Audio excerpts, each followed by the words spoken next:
If meron kang malalang acne or malalang skin problem and nabili at nasubukan mo na lahat ng mga skincare products to no avail and you finally want to consult a board-certified dermatologist, number 1, congratulations, and number 2, here's a full guide of everything na kailangan mong malaman. Hi everyone! Mag-usap na naman tayo about skincare, specifically how to consult a dermatologist in the Philippines. And this is an updated guide. Na meron na kasi akong video nito from 2021 pero pandemic era pa yon, and since then, medyo marami nang nagbagong mga information with things like yung availability ng free and online consultations, and also nagkaroon na rin tayo ng mga affordable and accessible options ngayon for those willing to spend kahit ilang hundreds of pesos lang para mas mapabilis yung pagpapagamot sa skin nila. So this is going to be an updated guide on everything you need to know pag magko-consult kayo ng derma. From budget concerns to finding the right derma sa location mo, even recommendations ko personally for clinics. So wala nang any, let's start with this guide. Now as you guys know, kapag magko-consult kayo ng dermatologist sa Pilipinas, meron kayong two options. Those are the free and the paid option. Now I know baka yung iba sa atin sasabihin nila, syempre dun ako sa free para tipid ako, di ba? But both of these actually guys, meron silang pros and cons na baka kailangan ninyong i-consider pa to see which one is really right for you and your specific skin situation. So let's go through them. Now unahin natin yung free option. Now yes, there is still a way to consult dermatologists for free thanks to the Philippine Dermatological Society, also known as PDS. Now ang PDS, meron silang mga accredited hospitals and medical institutions around the Philippines from Luzon, Visayas to Mindanao na nagpo-provide ng free consultations for those na nagsasuffer ng mga skin conditions or skin diseases.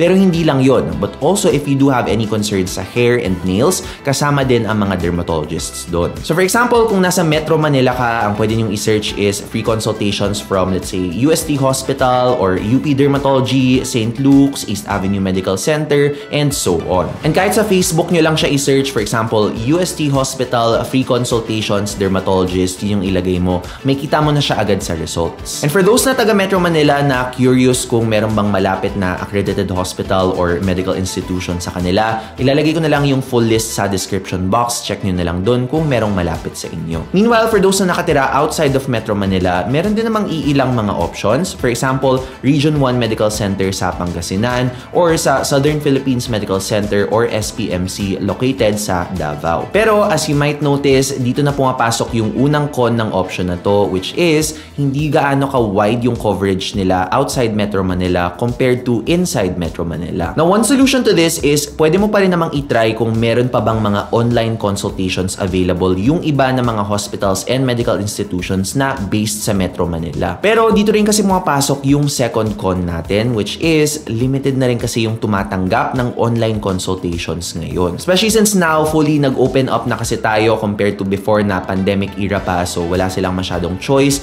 But a lot of the hospitals medyo mas in-person or face-to-face na talaga yung mas prefer nila. So yun yung pros and cons ng free consultation. So yung pro is of course free siya and that some institutions still offer online consultations. Aside from that, since PDS accredited nga yung mga medical institutions and hospitals na lalapitan mo, you do also get that benefit na PDS trusted and accredited yung mga dermatologists na malalapitan mo. Meanwhile, the cons of this option are, number 1, again, limited na lang talaga nag-o-offer ng online consultations. A lot prefer face-to-face already. Now, hindi to problema kung yung mga hospitals are malapit sa inyo or taga Metro Manila kayo and mapupuntahan nyo siya. Pero kung outside Metro Manila kayo and medyo limited talaga yung options sa area ninyo, this could be a con. Although, merong mga iba sa community nating nagsasabi na merong ibang options pa rin na tagulang, hindi lang natin nakikita sa main PDS page. But let me know if meron kayong nakita or nahanap, let me know sa comments para ma-pin natin and ma-share natin sa community. But all in all, ayun siya guys for the free option, and it's not to say that because limited siya, it's a bad service or anything. Of course, okay na okay siya kasi nga free, diba? And of course, wala rin namang perfect na service and may konti lang talagang limitations sometimes, especially if you're offering the service for free. But with that being said, dito na rin pumapasok yung paid na option natin. So, pag may konti kang pang-budget or pang-gasto sa dermatologist, you will easily see na medyo mas madali siya in terms of accessibility. Medyo harsh reality yun sa Pilipinas. I don't know, mag-pray pray na lang tayo na magka-free healthcare tayo one day. Pero sa ngayon, ganun lang talaga siya. Yung mga paid clinics kasi guys, meron sa kanilang tumatanggap ng face-to-face obviously because yun yung traditional talaga.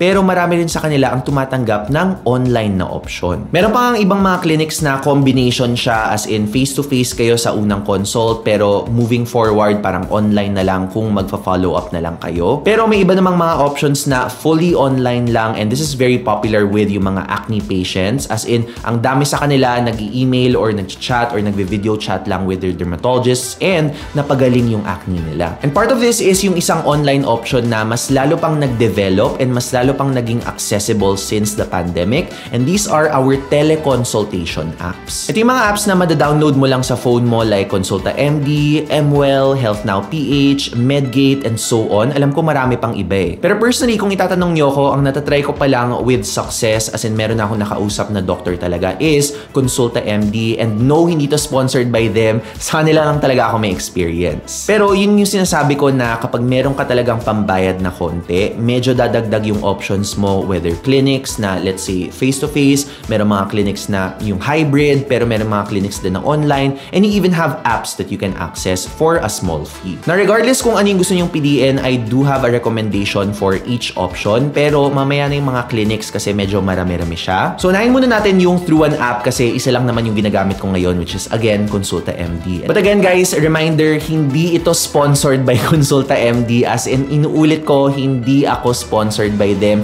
Kahit medyo magmumukha siyang may step-by-step ako of how to use their app. Pinapakita ko lang talaga siya sa inyo para ma-inform kayo and matuto kayo how to do it through the phone because this has never been talked about before and also para makita nyo rin yung mga prices and everything kasi ipapakita ko na rin siya. So ito yung Consulta app ko and then when you open it, of course, need mo muna gumawa ng account. If I'm not mistaken, ang kailangan mo lang i-provide is yung mobile number mo and then may text sila na OTP and so on. Pero pag tapos ka na gumawa ng account mo, pwede ka na mag-log in and then tap mo lang yung consultation doon sa homepage nila. Read mo lang yung reminders and then tap got it. And then makakapili ka na sa mga specializations na mga doctors. In this case, andyan na agad yung dermatology which you can tap. And then, ayan na siya. You will see the names of the dermatologists na available. Kapag online sila, you will see a green dot parang sa messenger lang ng Facebook. And may kita nyo rin kung available sila for chat, for video, or for both and yung consultation price nila. So may kita ninyo yung range dito is at around 600 pesos to 800 pesos.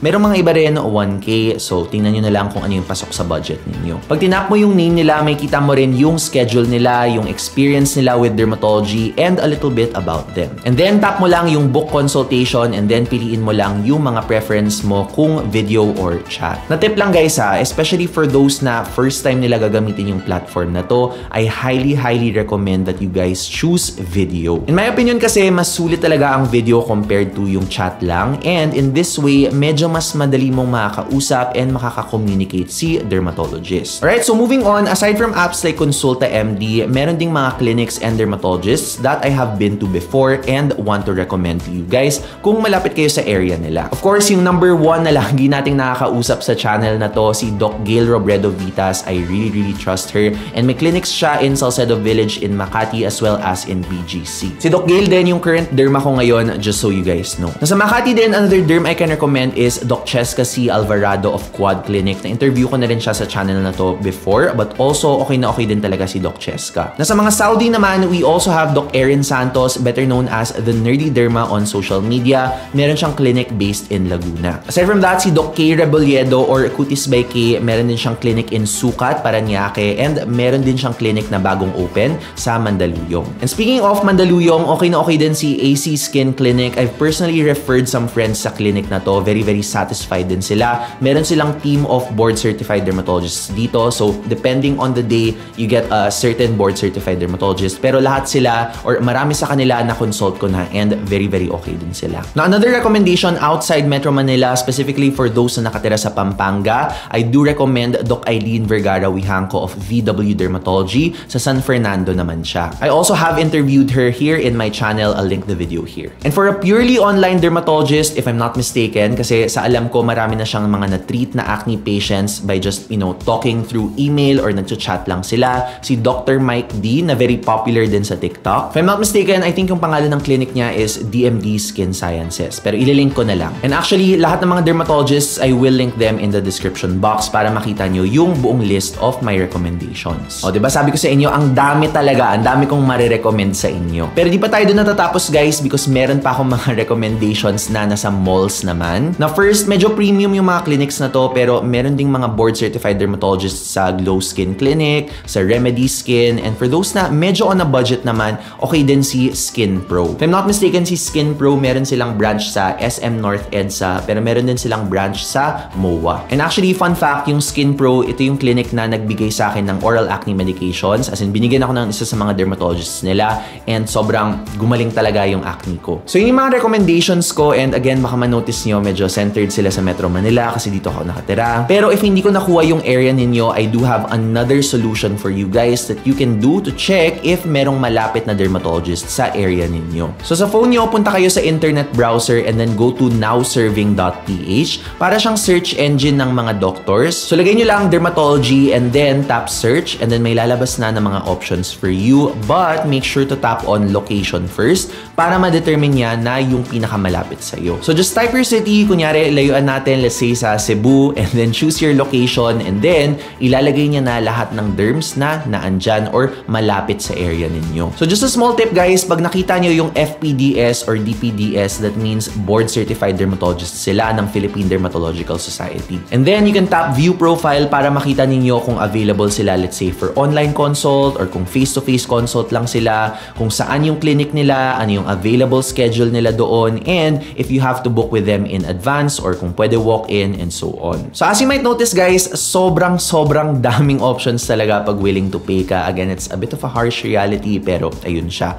So my advice is, kung may skin condition ka like acne and may pambili ka ng entire skincare routine, instead of spending it sa skincare, just spend it on one consultation first. Especially since yung mga ibang consultation, 600 pesos lang naman. So konting ipon lang kung kaya ninyo. Kasi guys, very helpful to, and para medyo mas alam nyo yung tamang way to go about your skin, kasi marami sa atin nawawala na sa world of skincare products. And kung iisipin nyo kasi, guys, kunyari bumili kayo ng skincare product na mura nga pero hindi naman siya naging effective sa inyo, and then bumili ka pa ng isang product tapos hindi naman siya naging effective, tapos tuloy-tuloy yun, parang ang laki na ng ginastos mo. Versus mag-consult ka na lang sa isang dermatologist na sasabihin niya talaga kung ano yung skin condition mo, ano yung mga facts, ano yung mga kailangan mong gawin para gumaling yung skin mo and para ma-maintain mo siya. Medyo mas kailangan mo mag-ipon, pero in the long run, wala ka na masyadong kailangang isipin. And also, pag gumaling ka, baka hindi mo na kailangan siya masyadong gastusan din. So guys, think about it as an investment. So yes, kailangan mong pag-ipunan, pero magiging worth it naman siya in the end kapag nalutas mo yung issue mo. So now that you guys have all your options, for those na gusto na talaga mag-consult with a dermatologist, just some final tips from me when consulting with a derma, whether free man or hindi. Ito lang yung mga important things na gusto kong i-share sa inyo that I've learned throughout consulting many dermatologists sa acne journey ko. And ako, guys, like I always say, I've consulted more than 10 dermatologists in my entire life. A few tips lang to, guys, starting with number 1, list down all your concerns and possible questions na itatanong mo sa dermatologist mo. Basically, be prepared sa lahat ng mga sasabihin or itatanong mo sa dermatologist. Kasi guys, kung hindi nyo gawin yon, medyo sayang siya. Of course, yung pera, yes, kung paid yung pipiliin yung option, pero kahit na free yung option na pipiliin ninyo, of course, yung time and effort mo rin sa pag-book ng consultation, di ba? So, sulitin nyo talaga yung consultation, guys, and make sure to ask questions if you're curious about anything sa skin condition or skin situation mo, kung may pwede or hindi ka ba pwedeng gawin, kung meron ka nakita sa internet, totoo ba to or hindi, doc? Kasi promise ko talaga sa inyo, pag di kayo nagtanong, meron at merong lalabas na concern yan na masasabi mo after, hala, I wish tinanong ko to kay doc. And syempre, magbubook ka na naman ulit ng consult nun, and then may time, and then may effort na naman napapasok, kesa sa inisip mo na lang sana beforehand and plinan mo yung mga tanong and mga sasabihin mo kay doc before consulting. Tip number 2, it's okay to think first before buying products. Na maraming mga natatakot na pag pumunta sila sa dermatologist, bebentahan ka nila ng mga products and you have to buy them or else magagalit yung dermatologist sa inyo. Na unang-una, guys, hindi naman lahat ng derms bebentahan ka ng mga products, and second, hindi din naman lahat ng mga derms na nagbebenta ng mga products ay mga masasama. Because as I've explained before, hindi naman lahat ng mga patients ng dermatologists are may alam talaga sa skincare. So instead of, alam mo yon, parang magre-recommend pa sila na bibilin mo to sa Watsons, paano kung out of stock, di ba? So some derms, meron na silang products na in-house para parang one one-stop shop na siya. Pwede ka nang bumili ng gamot from the dermatologist. And kung gusto mo i-maintain talaga yung skin, or let's say to prevent dark spots from your acne,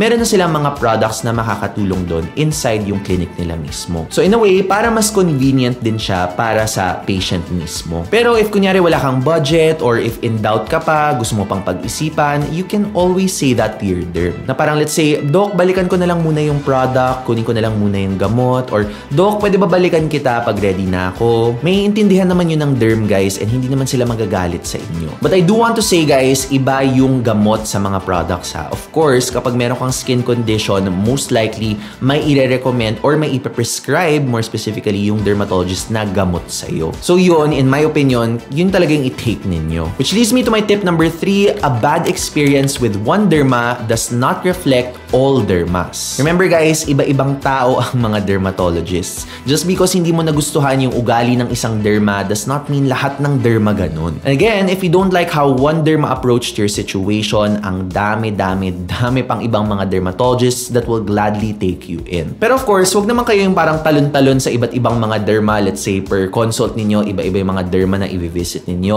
Of course, give your dermatologist a chance to work on your skin. Especially since a lot of our skin conditions, including acne, they really take months before ma-resolve sila or before ma-control talaga siya, even with the best medications. So, hindi mo rin talaga makita yung full extent or yung full effects or full results ng treatment ng dermatologists mo sa inyo if you don't give them enough time. And by time, again, maraming months. As in, 3 to 6 months usually before you really see some significant results. And gaya na sabi ko kanina guys, I've consulted more than 10 dermatologists in my lifetime already. And the reason why lumilipat-lipat ako is not because parang masama yung ugali nila or whatever. It's because paiba-iba rin yung location kung saan ako malapit. Yun lang. But if any of them were my dermatologists up to now, I would be completely okay. And yun din kasi yung point ko in consulting different dermatologists from different areas para kahit saang location ako based sa buhay ko, meron akong trusted na derma sa area na yun. And speaking of yung mga trusted ko na dermatologists, if you do want to see just how nice they can be, ang dami ko na mga videos in this channel talking to different dermatologists in the Philippines.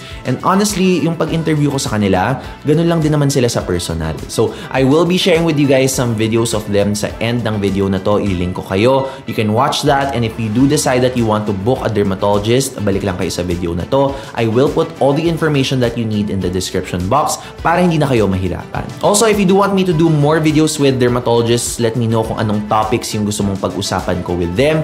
And as promised, ito na yung mga videos that I mentioned to you a while ago. And thank you guys so much for watching. And as usual, I will see you in the next video. Bye!